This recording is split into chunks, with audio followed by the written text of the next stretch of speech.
you, if you could swap your lives with any of these on-screen characters, who would it be and why? The Jai Singh Rathore character and I are very closely intertwined.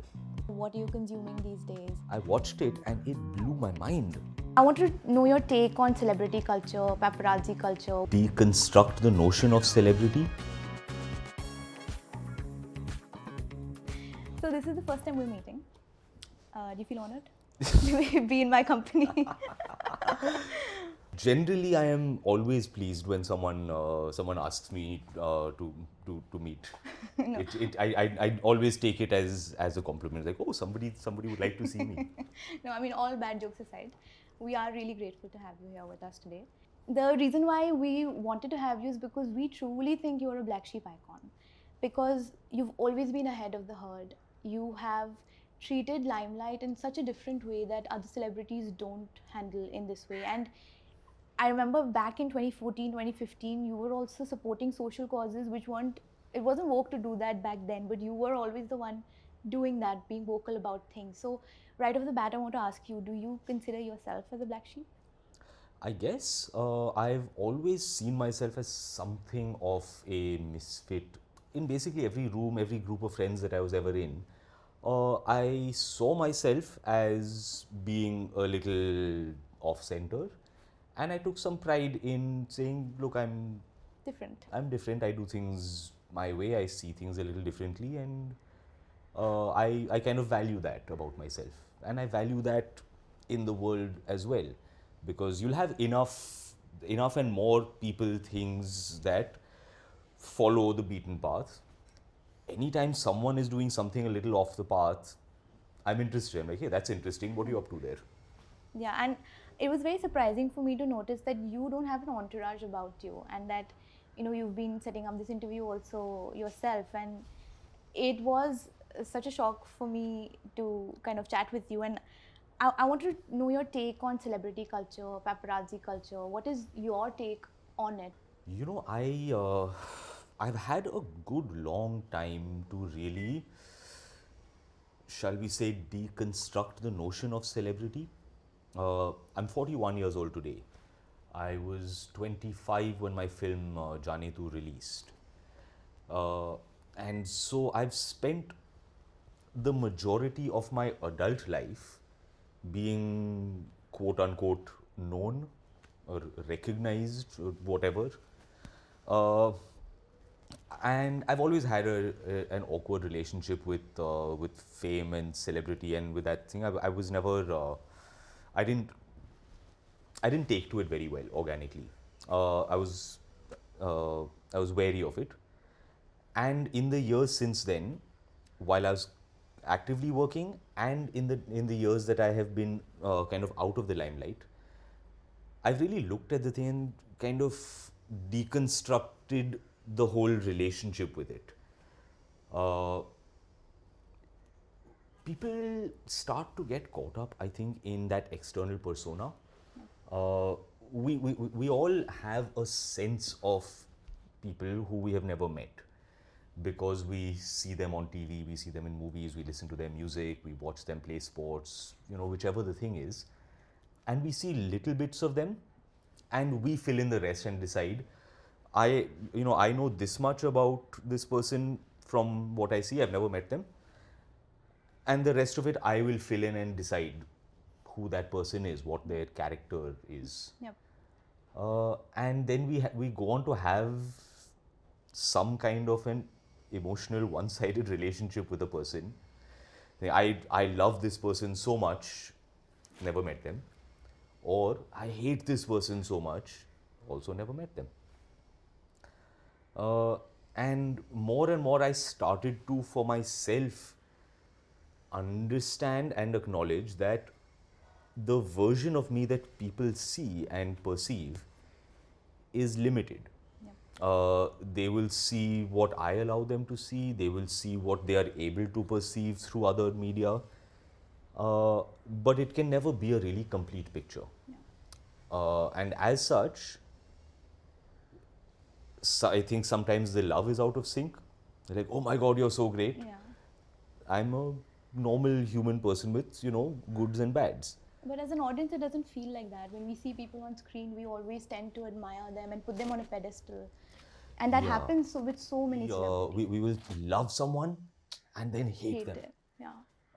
What this does, so the way I started to really kind of understand it even for myself was that people would say, I love you, you're so amazing, you're so great, you're so wonderful, Without knowing you. without really knowing me. Yeah.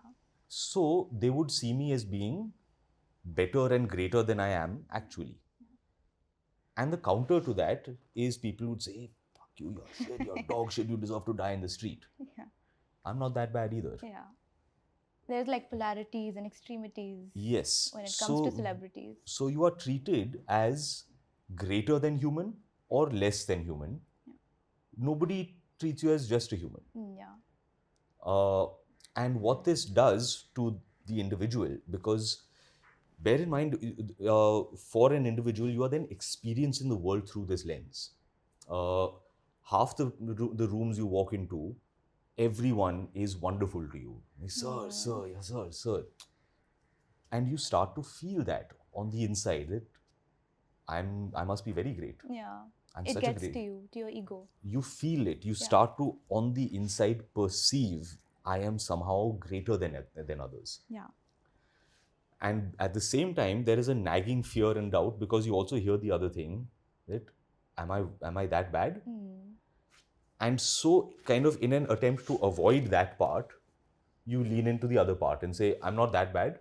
I must be this great. Yeah. And eventually, you can start to feel like something other than human. What you are, because you tend to listen into either of the extremities. Because the world doesn't treat you as a human. Yeah. You're a great god, or you should die in the street. Yeah. Whatever it is, you're not human. Yeah. And so experientially, you say, I'm not human, I'm something else. Yeah. That feeling, which I myself have felt, I've experienced that thing of saying, oh, I feel great, I'm such a great person. Somewhere I started to see all that also as being dishonest. I say, oh, that's not how I was raised. That's not what I was taught. That's not what I believe. And so I have also consciously tried to shed that part and say, no, just break down those things, step back from all of those, the pedestal that people put you on and that you will climb even higher on. Yeah. And demand and say, now I live on a pedestal. I mean, with Laut Aao Imran happening, there has been this kind of Imran Khan renaissance that we're seeing, this Imran Khannaissance, as the internet is mildly putting it. The most crazy part about the renaissance that's happening is that just being cognizant of your obstacles as an audience makes us feel okay. It makes us feel reassured that अगर इमरान खान के साथ ही हो रहा है तो हम कौन है? It's fine, and you've emerged as a mental health icon. Did you see yourself in this way? Did you see that you will affect so many people who will relate with you at the end of the day? Really, no. I've in the past few months just been showing up when someone calls me, answering questions that people have, and somehow I have found myself I guess speaking to an experience that many people have, but are uncomfortable talking about, have difficulty talking about, have not been able to to put it out. That being said, since you frame the question in that way, I do believe that all of us as creative people, when we make a film, when someone sits down to write a song, when someone sits down to make a painting, you are trying to communicate some kind of a human emotion or experience with whatever tools you are able to use. A sculptor, these are the tools that they have, and with their tools, they will try to sculpt something that communicates a human experience. And what that does for those of us who resonate with it is it communicates something that feels personal and that you can identify. Like, oh, you felt this thing that I feel. you've given shape, or you've given voice to this feeling that I had, That relatability. and maybe it was a feeling that I couldn't quite name for myself. Maybe it was a feeling that I thought I was alone in, Yeah. that I was afraid of, that I was ashamed of, and I thought, oh, this is just some part of me, and someone's voice Helps you understand communicates that. And Yeah. you're like, "Ah, you said the thing which I feel. Yeah. It's like you were speaking in my voice. Yeah. I've experienced this because I watch movies, I listen to music, and the number of times that an artist moves me, Yeah. and I feel like you gave voice to my feeling. The emotional response that I have to that, when I hear someone's song, when I watch someone's film, when I read someone's story, and I feel like they have spoken that feeling that I had. You feel you have that duty at this pedestal, and you have the power to communicate this to people, and you are doing that so effectively. You know, that is the part that really blows my mind, because I really relate to the feeling from this side as one who Yeah. consumes the thing. Yeah. When someone tells me that something that I have made does that for them, I'm floored. I'm absolutely, I'm on my knees going, wow. If I can Help. touch someone's heart in that way, make someone feel less alone through something that I've done, it is the most humbling and the most valuable feeling. That is my greatest privilege. I'm thrilled with it. And I'm glad you're using your power in a responsible way, and kind of getting to people and helping them realize that it's okay. It's okay to feel this way, and you will pick yourself up when you're ready to. That also is my learning from the movies. Yeah. From my cinematic heroes. So as a kid, one of my absolute favorite films was Back to the Future. Okay. I loved this movie. Even today, I have a poster of Back to the Future in my TV room. What attracted you to the movie? What? It's a fun event film. It's got science fiction. It's kind of it's one of the I guess signature 80s films, which which kicked off what today we call summer blockbusters. Yeah. But it was an event film. It was a high concept film. It kind of married all of these things of sci-fi, action, comedy, all of the stuff, which today is the staple of big budget blockbusters. At that point, it was rarer, and it was an original IP. It was not based off a pre-existing thing. Right.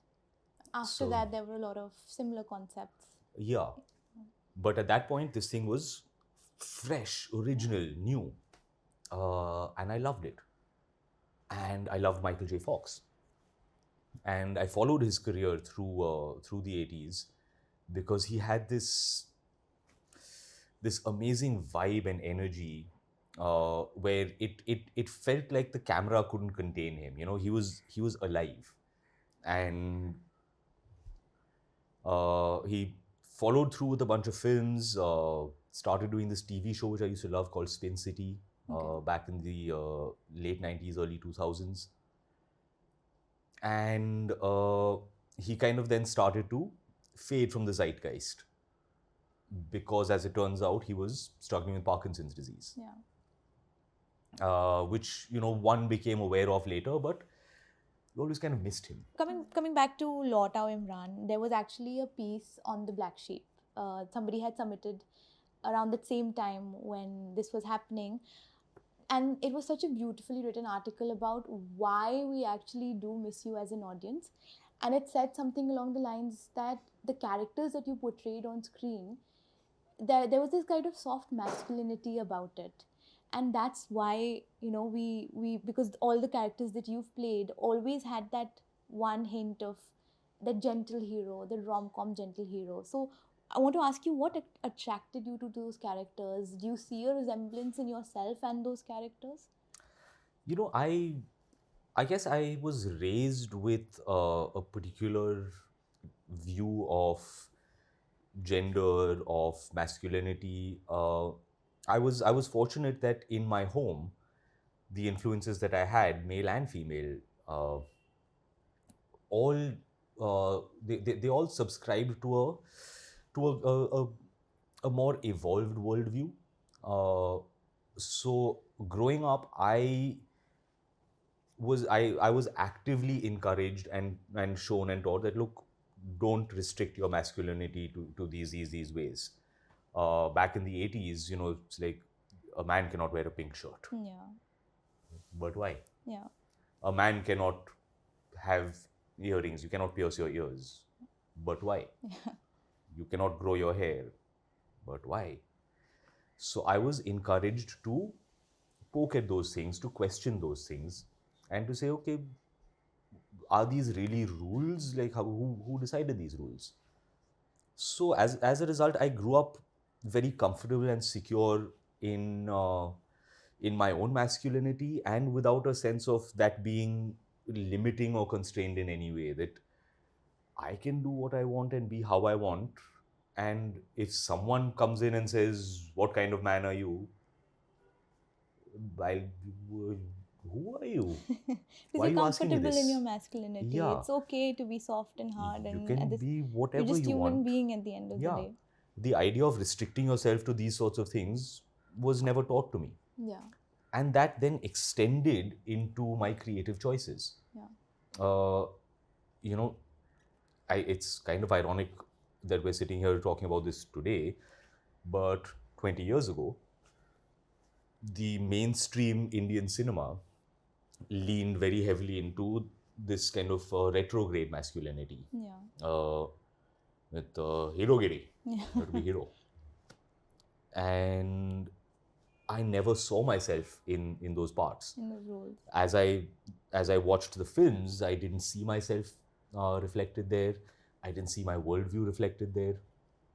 And then when I found myself in a position of choosing work, looking at scripts, I would find myself drawn to stories that had a gentler touch, that had shades of vulnerability.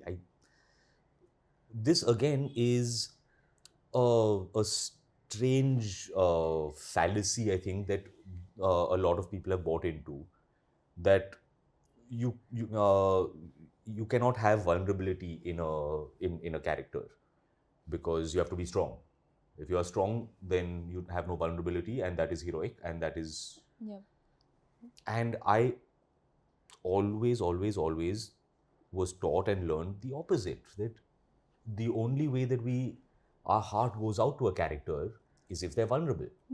When you see a character being vulnerable, your heart goes out to them and you feel like, I feel for you. Empathy. That's what I sought in the characters and the stories that I would attach myself to. I was always seeking that. I want to read out like 2 lines from the article, which I think really is like a gist of what we feel as an audience for you. The hope is that a person like Gelato from Break Ke Baad will pack your bags when you're moving to Australia. The hope that a guy would be as fun to do wedding shopping with as Kush from Mere Brother Ki Dulhan. And of course, the hope that a sweet guy like Jay will do everything in his power to cheer you up after you lose your pet. And I want to ask you, if you could swap your lives with any of these on-screen characters, who would it be and why? Would it be from Jaane Ti Aur Jaane Na, or Ek Main Aur Ek Tu? You know, I saw a lot of shades of it back then as well, and I see just as many, maybe more shades of it today. The Jai Singh Rathore character and I are very closely intertwined. There are whole parts of that character that just feel like me. There's a running gag through the film where Jay doesn't have a cell phone and his friends keep saying, "Yaar, cell phone le le." Aditi says, "Cell phone le le, main gift karti hu." And you barely have a phone, even when you have a phone. I mean, you're not on WhatsApp, you're not on any of those. I don't like my phone. I barely use it. Even back then, I was the last in my group of friends to get a cell phone. Oh wow. You know, when we were in our late teens, early 20s, when everyone started to get cell phones, Yeah. my friends started to have them. Yeah. And I was a very, very late adopter. I was like 20, 21 when I got my first cell phone. That's what makes you a black sheep at the end of the day. Yeah. All these choices that you made in your life. So yeah, when I read the script and I saw this cell phone gag, I told Abbas, I was like, hey man, you know, It's you. This is me. Yeah. A little birdie also told me that one of your favorite films is Eternal Sunshine of the Spotless Mind, which is also my favorite movie. I want to ask you, if you did have a chance to get one of those devices that could erase the memories of an ex-lover, would you do it? I know I would. I would happily swipe No. them all off, but no. No, because even bad memories, even painful memories, all of these things go to making you who you are, to shaping who you are. And there is something about that act, you know, that, what's his name, Joel, Yeah. in the film. Yeah. I think, yeah. When he's choosing to wipe out parts of his memory, this is an act of ultimate despair. That the pain, the grief is so great that you will remove a part of your own life, your own history. It's shockingly painful as I think about it. So yeah, I would not. It was to me, all of the things, it all goes to shaping your worldview, shaping who you are, how you interact with the world, how you engage with people. The good, sure. The bad, even more. And what kind of Hollywood films are your favorite? And I just want to know, what are you consuming these days? And is there a particular genre you're more attracted to in films? So I started going back and watching a lot of old films. I found myself consciously, actively wanting to watch classics, things which, you know, maybe as a 20-year-old, I said, I don't want to watch that. It's a black and white film in Japanese. I'm not watching a Japanese black and white film. Boring. You know what? I've heard so much about this film. I should watch this film. Rashomon is a great example. I managed to make it to my mid-30s, never having seen it, because I haven't seen it either. You've heard of it. It's a very, Yeah. very famous film. We refer to the Rashomon style or all of this. I made it to my mid-30s saying, bro, I'm not watching a black and white Japanese It film. just takes too No, much. thank you. One day I sat down and said, yeah, I want to watch it. I watched it and it blew my mind. It's every bit as good as they say it is. And then I suddenly said, oh, you know what? They say so much about it. People talk so much about this Kurosawa guy. I should watch some of his films. And I sat down and I spent a month immersing myself, and Oh, wow. for that month, I couldn't watch anything that was not him. I sat down and was like, oh my God, master, teach me. This beautiful work. I started diving into Italian cinema, older stuff, French cinema, a lot of Hollywood classics, the black and white stuff, films from the 1920s, 30s, Metropolis, which again is coming up on its 100th anniversary, which all of us are kind of familiar with that poster. Yeah. I never watched Metropolis. These are the classics that are out there. This is a silent black and white film. Yeah. Again, I watched it and it blew my mind. It feels like a film that could have been made today because it's commentary on society, on technology. Still relevant? It is 100 years ahead of its time. This is a movie that was made in 1927. You could make it in 2027 and people would say, wow, this is a very progressive, forward-thinking film. Imagine the craft of a man to make a film 100 years ahead of its time. You know, since we're talking about Hollywood, I know you're an open Reddit lurker, and I did my research. I found this one AMA that you'd hosted about 10 years ago. Yeah. And there's one of these comments that I picked up, and you said something like you had been offered a few Hollywood films here and there, scripts here and there, but the truth is that you always just get to play the quickie mart clerk, the doctor, the comic relief best friend, and that these aren't just good roles for Indians in Hollywood. But now there's been some time, there's been 10 years, you've seen there's a lot of different perception for Indians in Hollywood. Do you think now, if you do get a good script in Hollywood as maybe a lead, would you take it on? And what kind of project would you be attracted to? I would be happy to work absolutely anywhere.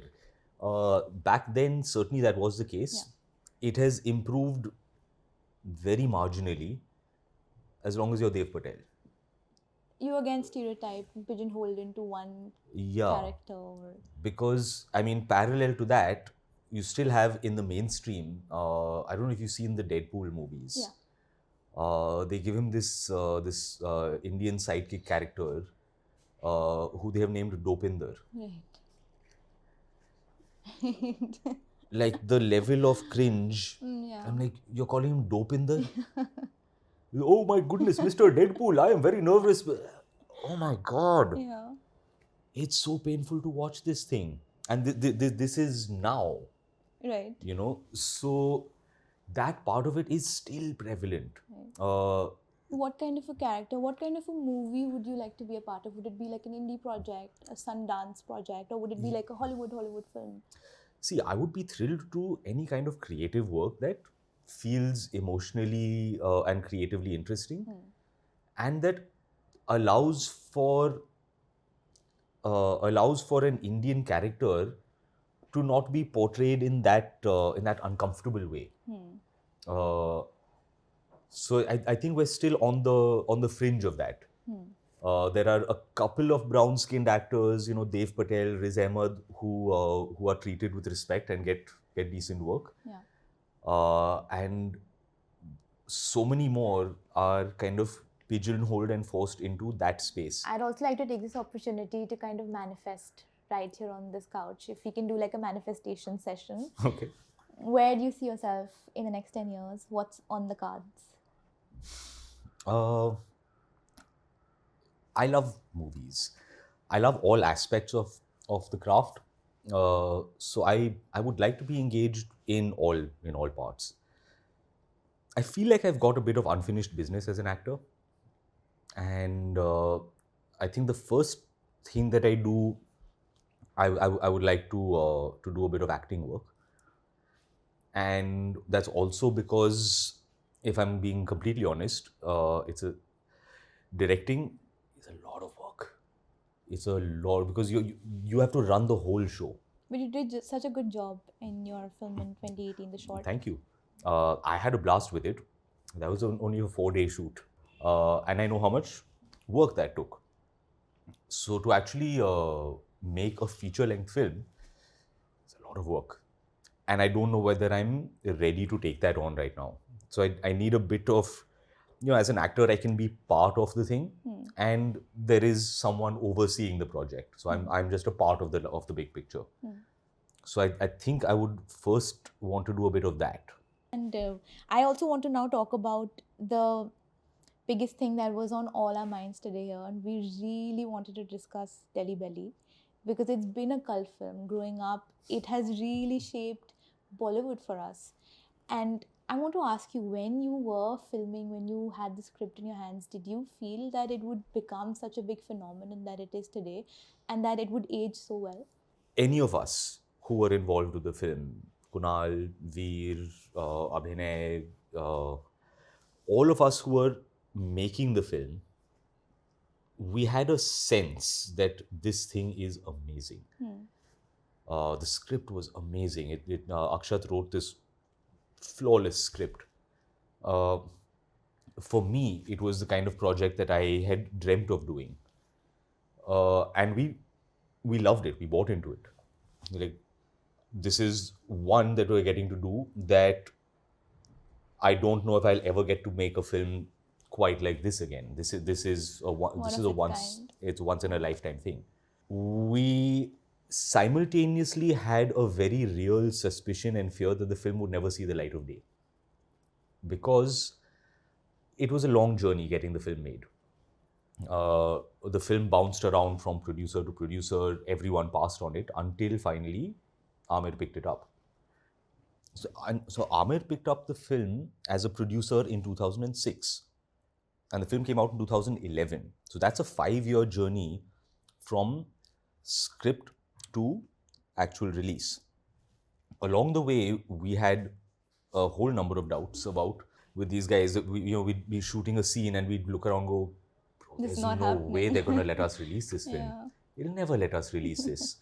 Uh, and take this with a grain of salt. You should verify this. But around that point, I remember there was buzz after the film had released that the censor board came under some scrutiny and some pressure, where they were questioning it, how did you let this film release? And apparently, some of the guidelines had to be changed Oh. after the fact to ensure that a film like this wouldn't slip through again. Right. So legitimately, we had concerns every step of the way. Like, how will this film go out? हो ही नहीं सकता. I mean, not just the film, the music. I remember the first time I heard DK Bose. Iconic. Again. Yeah. You know, they sent it to me as a scratch version saying, you know, here's the song that we're going to use in the film. I was listening to it, I was like, no way. No way. Really? They'll never let us get away with this. They'll never let us get away with this. And it did. To this day, every part of this thing, I look back, I'm like, how did we get away with it? I also want to segue into your personal life again. And there's been a lot that's been happening in the last 10 years. And I want to talk about fatherhood. What have you learned after you've become a father? And has that changed you? And what are your learnings from being a father? Tremendously. It's changed me in a number of ways. As a human and as a creative person. As a person, my daughter was kind of my anchor.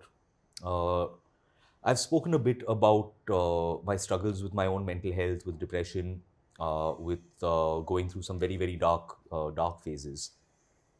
And in that, through all of the fog and the confusion and through all of that, what I narrowed down on was that my daughter is my anchor. That even if I feel weak and broken, she needs me. There are times when you just have to show up. And whatever you're dealing with, whatever you're going through, you have to pick yourself up and get to there, because this is a 5-year-old child. She will starve. You have to feed her. If you don't feed her, who will feed her? And that really then became the thing that for me, I was like, look, I can spend this much time working on myself, healing myself, but there are moments and there are days when you just have to show up and do the thing. Yeah. And that is kind of what dragged me through a lot of the darkest and most difficult times. Being a girl dad must also be so different. It's That challenging in its own ways. Well, more than challenging, I wouldn't say. I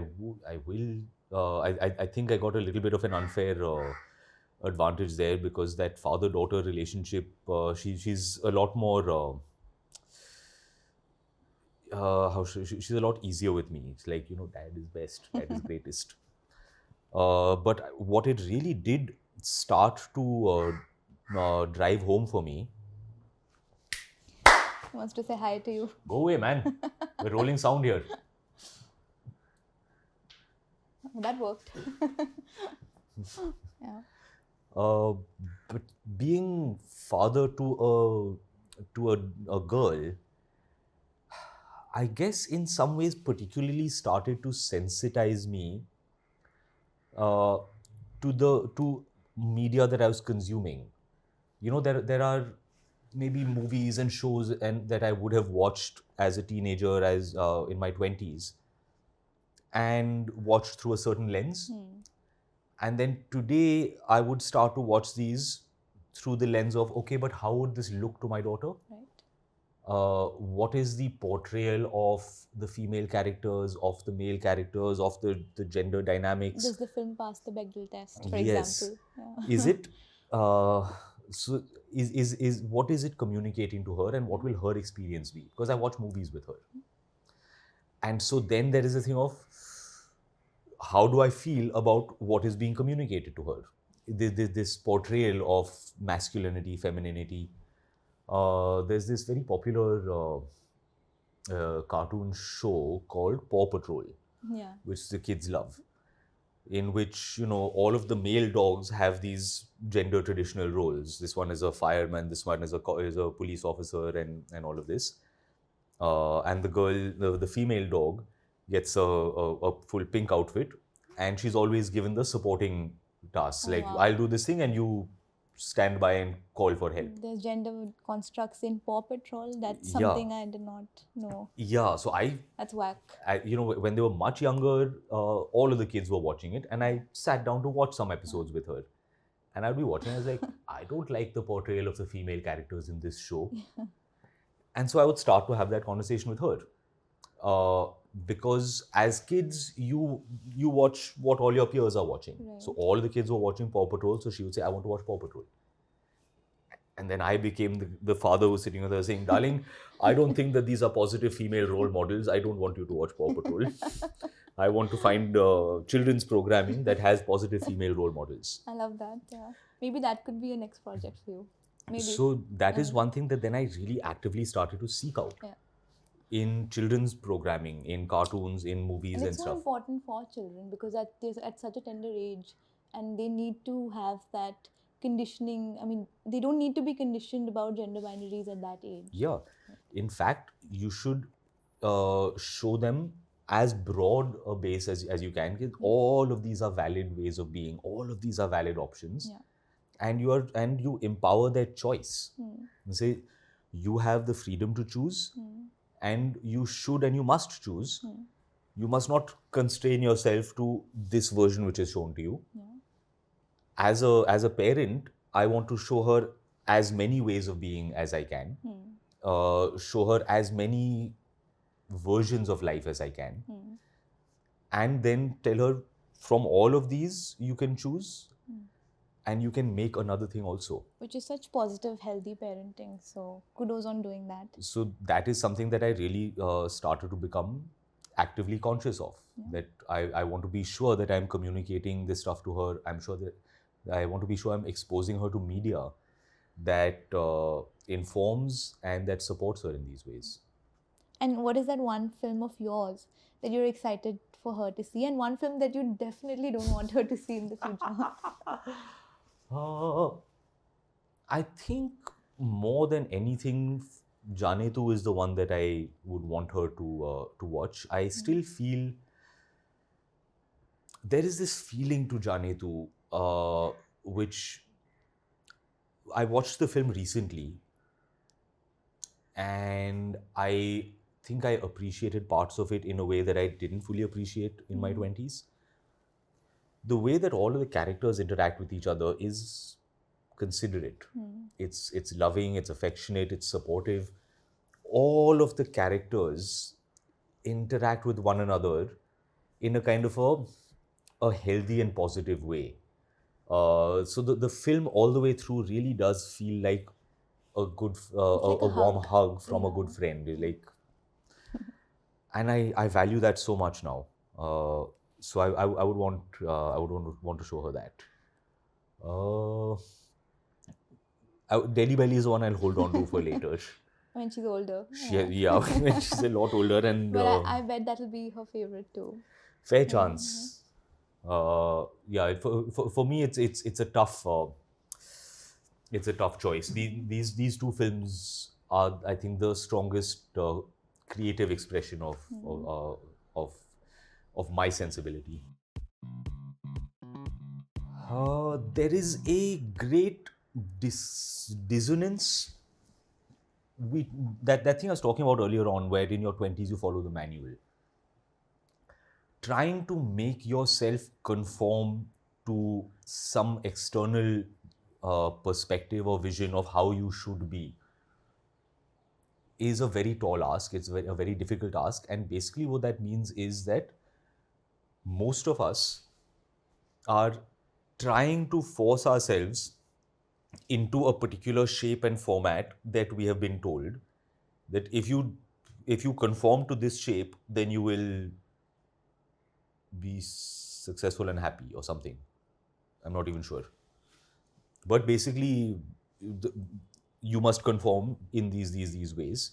And with us all trying to follow that, there may be parts of us that overlap with that, and there may be significant parts that just don't overlap with that and that don't align with that. Yeah.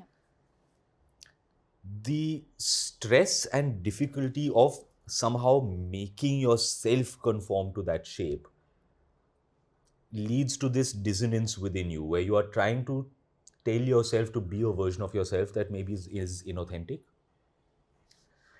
And that leads to some discomfort on the inside. You carry the discomfort with you of trying to fit in. I think that for all of us, in order to be the most successful, and I don't mean that in the job perspective, I mean as a human being. In life.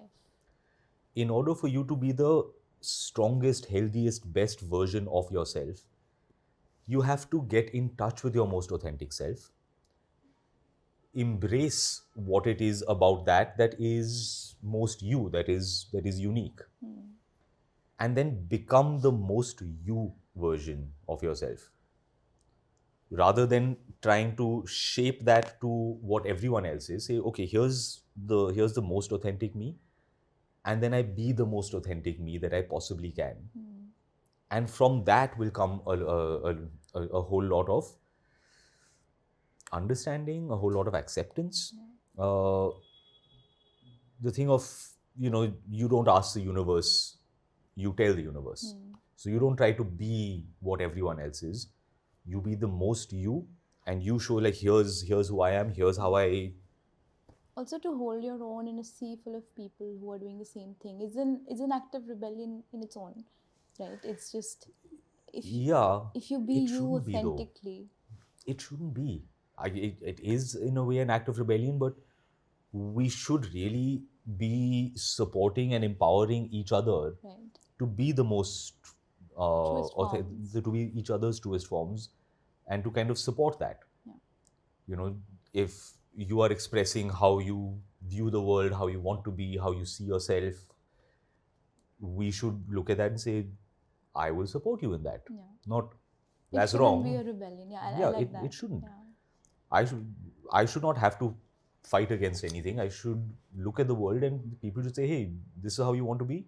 I will support you. Ideally. That's what I'm kind of trying to move towards, to put that acceptance out to whomever I meet, and to hold my space to say, okay, here's how I am. I'm going to be this version of me. If you're on board with it, let's hang out. And in kind, I will extend the same to you. Have you heard of any weird rumors about yourself? What's the weirdest rumor that you may have heard on the block? There's been very little in recent times. While I was actively working, at that point, it was the absolute Wild West, man. Like the stuff that people would put out. Like, anything which you read and you were like, what? There was a whole spate where I was dealing with the promotions of a film, and the PR person had some kind of a vendetta or something like this, and they would kind of bombard the media with all of these strange attack pieces about me. Okay. And I was perplexed by the thing. I was like, why? What is happening here? We were supposed to be, and we're supposed to be promoting the same film. Like, we're all working on this one film. What's the deal here? And they're like, no, all publicity is good publicity. Except it's not. So my views did not align with that. But there is a whole section of people out there who believe that. And they're like, Arey, but you're in the papers. They're like, yes, but they're saying that they're saying all of this terrible stuff about me. Like, but publicity hota hai. Thanks, Imran. That was such a fun chat. Thank you for having me. And we have prepared a little something for you, like a little hamper from Dal Samarkand. This is just beautiful. Thank you so much. I hope you like it. I have already sampled it and it's excellent. Thank you.